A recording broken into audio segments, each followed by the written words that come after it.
विदर्भातील काँग्रेसचे काही नगरसेवक नॉट रिचेबल झालेत। विधान परिषद निवडणुकीआधीच काँग्रेसचे अनेक मतदार नॉट रिचेबल आहेत।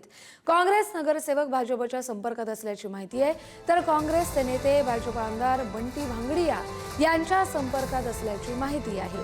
काँग्रेस नेते विजय वडेट्टीवार यांना त्यामुळे मोठा धक्का बसतोय। चंद्रपूर, गडचिरोली या सगळ्यातील काँग्रेसचे 60 पेक्षा जास्त नगरसेवक अज्ञात स्थळी आहेत। काँग्रेसच्या नगरसेवकांना भाजपने अज्ञात स्थळी हलवलंय।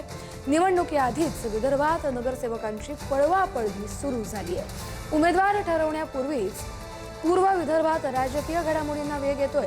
आगामी विधान परिषद निवडणुकीच्या पार्श्वभूमीवर पूर्व विदर्भात राजकीय घडामोडींना वेग आला असून काँग्रेसचे नेते विजय वडेट्टीवार यांना हा मोठा धक्का मानला जातोय। त्यांच्या मतदारसंघातील शिंदेवाहीच्या नगराध्यक्षांसह काँग्रेसचे अनेक नगरसेवक सध्या नॉट रिचेबल गेलेत।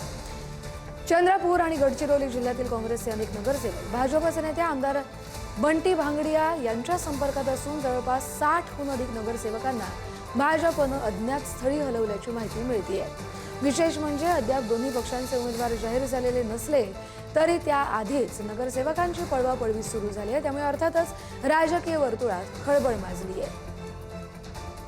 अधिकचे अपडेट घेऊया आपले प्रतिनिधी जितेंद्र शिंगाडे यांच्याकडून। जितेंद्र, अतिशय धक्कादायक अशी बातमी पूर्व विदर्भात नेमकं चाललंय तरी काय? काँग्रेसचे 60 नगरसेवक अज्ञात स्थळी आहेत। नक्कीच कस्तुरी, काँग्रेससाठी मोठी खळबळ अशीच ही बातमी म्हणावी लागेल, कारण वर्धा, चंद्रपूर, गडचिरोली या स्थानिक स्वराज्य संस्थेच्या निवडणुकीसाठी आता जी आहे ते वेगवान घडामोडी घडायला सुरुवात झालेली आहे। त्यापैकीच एक म्हणजे घोडेबाजार देखील या पद्धतीने या माध्यमातून सुरू झाल्याचं आपल्याला दिसून येऊन राहिलेलं आहे।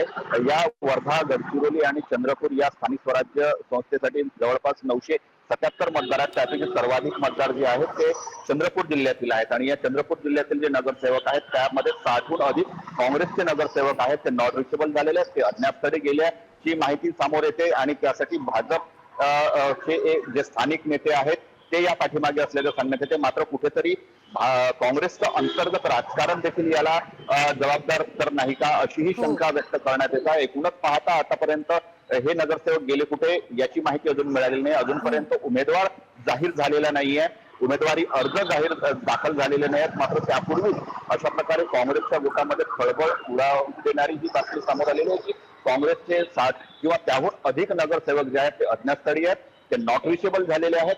आता ते नेमके कुठे गेलेले आहेत? आता कारण उमेदवारी अर्ज दाखल करायचा, उमेदवार समोर यायचा आहे। मात्र त्यापूर्वीच ज्या प्रकारे ही घडामोड झाली आहे ही नक्कीच काँग्रेससाठी मोठी खळबळजनक अशीच घटना मिळाली आहे। आता पक्ष नेमकी याबाबत काय भूमिका घेतात किंवा जे स्थानिक नेते आहेत विजय वडेट्टीवार असतील किंवा खासदार प्रतिभा धानोरकर असतील ते नेमकी काय भूमिका घेतात, ते काय माहिती समोर देतात ते सांगणं आता महत्त्वाचं ठरणार आहे। त्यामुळे काँग्रेसमधल्या अंतर्गत कलहाचा फायदा एकूणच भाजप घेताना दिसतंय।